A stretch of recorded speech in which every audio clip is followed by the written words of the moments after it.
was mentioned, is Irv Cutler. I'm a retired professor of urban geography, and I've written a number of books on the Jews of Chicago, including one book on the Jews of Lawndale. And I've also given tours in the city and tours of North Lawndale. I feel quite at home here because for a couple decades I lived in a building a couple houses from here, 1539 South Spaulding. And I went to the Holland School from grade school, from kindergarten up through graduation. So I feel quite at home in the area. Actually, right in this spot where your garden is, there used to be a candy store and sort of a delicatessen. And the kids from Holland, in our lunch break, we'd often have lunch in that store that was right here on the corner of 16th and Spaulding. Now, when I lived here, the whole block was Jewish. There was one Gentile family, and from Bohemia. The grandparents were Bohemian immigrants. They bought their home, and then they passed it on to their kids. And they had a young son, Donald, and we lived right next to each other, and we became very close friends. We used to walk to school together and play together, and through the years, we had only one fight, and that fight was when I told him I didn't believe there was a real Santa Claus. And he got very upset, but we still remained friends. Now, I lived at 1539, and the building is gone now for a couple decades. And then we lost the building during the Depression, so we rented at 1630 South Central Park, where my folks lived into the 1950s, actually. Now, the Jews started moving into this area about 1910. At first, they were met with opposition by the people who lived here. And those who lived here were Bohemians, Irish, and smaller numbers of Germans and Polish people. But then the Jews started buying some of the homes, and in a short period, by the 1920s, the neighborhood had changed from almost completely Gentile to completely Jewish, and it remained that way for about a half a century into the 1950s. Now, where did these Jews come from? Well, they came mainly from the Maxwell Street area. Actually, I was born in the Maxwell Street area, and they were immigrants largely from Russia, Poland, Romania, Lithuania, from Eastern Europe.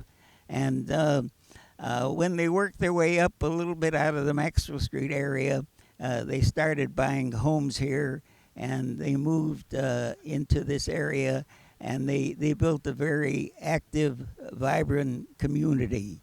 And at its peak, North Lawndale had 110,000 Jews, or 40% of all the Jews of the metropolitan Chicago area.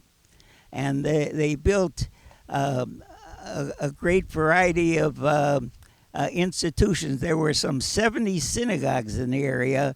All of them were Orthodox, except for one was a Reformed synagogue.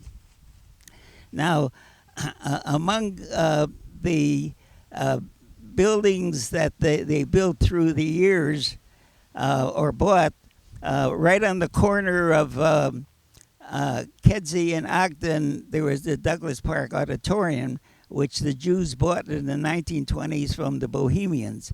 And that later became a Yiddish theater for a few decades. And one of the boys who acted in the theater there was a young fellow named Bernie Schwartz, who later went to Hollywood and became famous as Tony Curtis.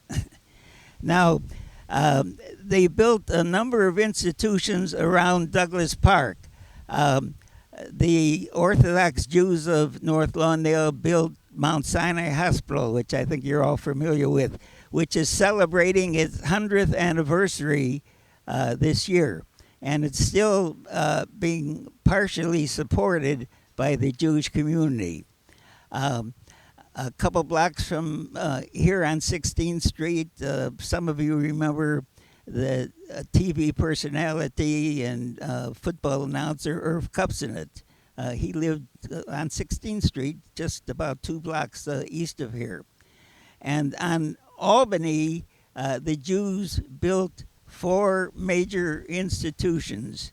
There was a day and night nursery, a Jewish convalescence home, an orphanage home, and the Orthodox home for the Jewish aged. Now, the only one still left is the orphanage home, which is now a Christian retirement center. Now, the classy streets of the area, the so-called Lakeshore Drive of Lawndale, as I think most of you know, was Douglas Boulevard and Independence Boulevard. It had some of the nicest, largest, most classical synagogues, nice homes, nice apartment buildings. And a focal point was at St. Louis and Douglas Boulevard.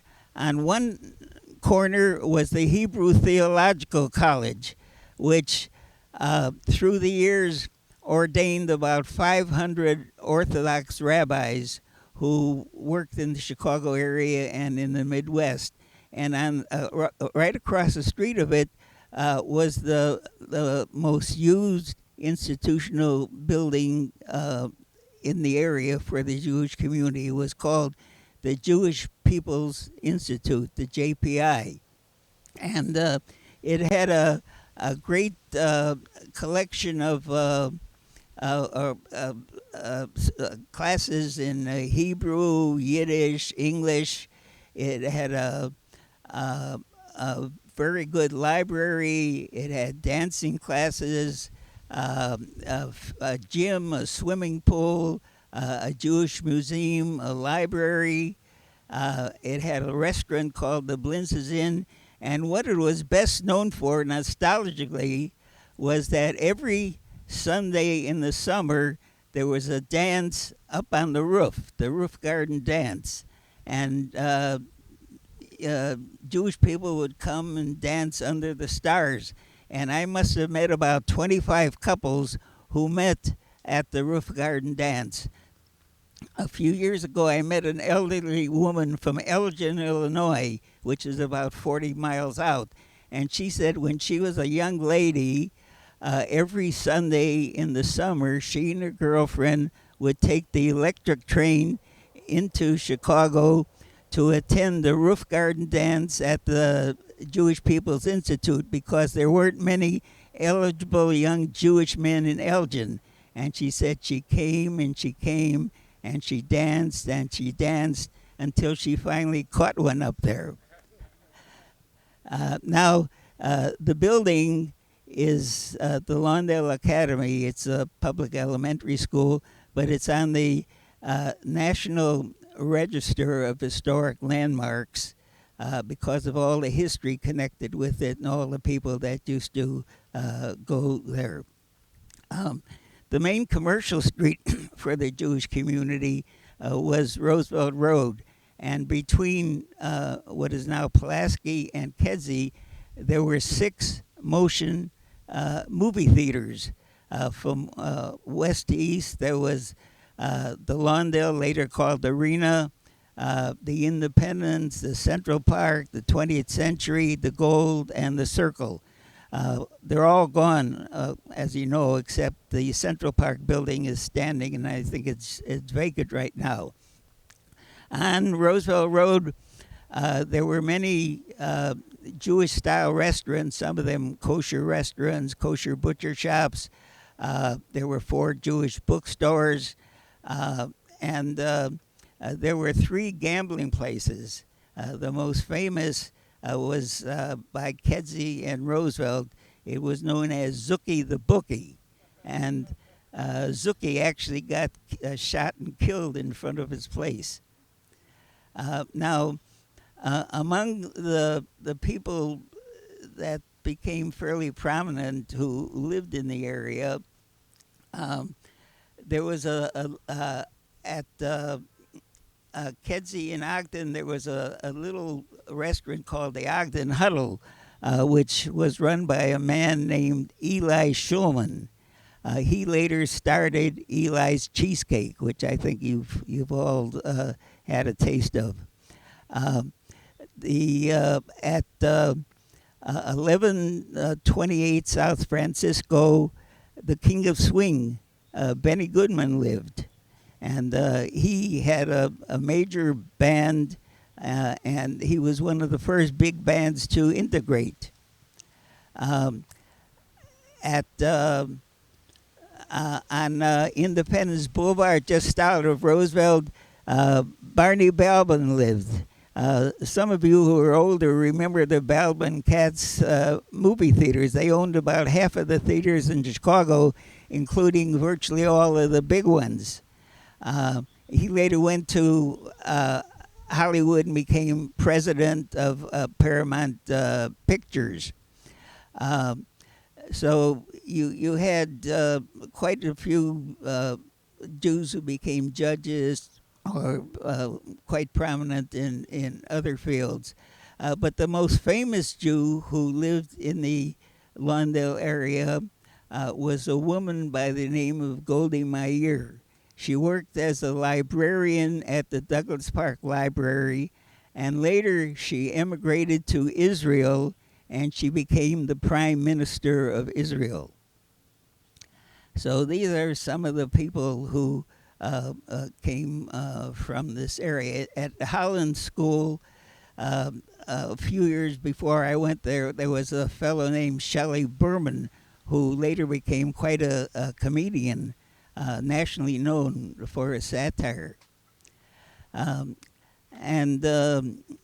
my hope for North Lawndale is that it continues to reflect the vibrancy that the area has shown for different ethnic, racial, religious groups, as has happened in the last century and a half.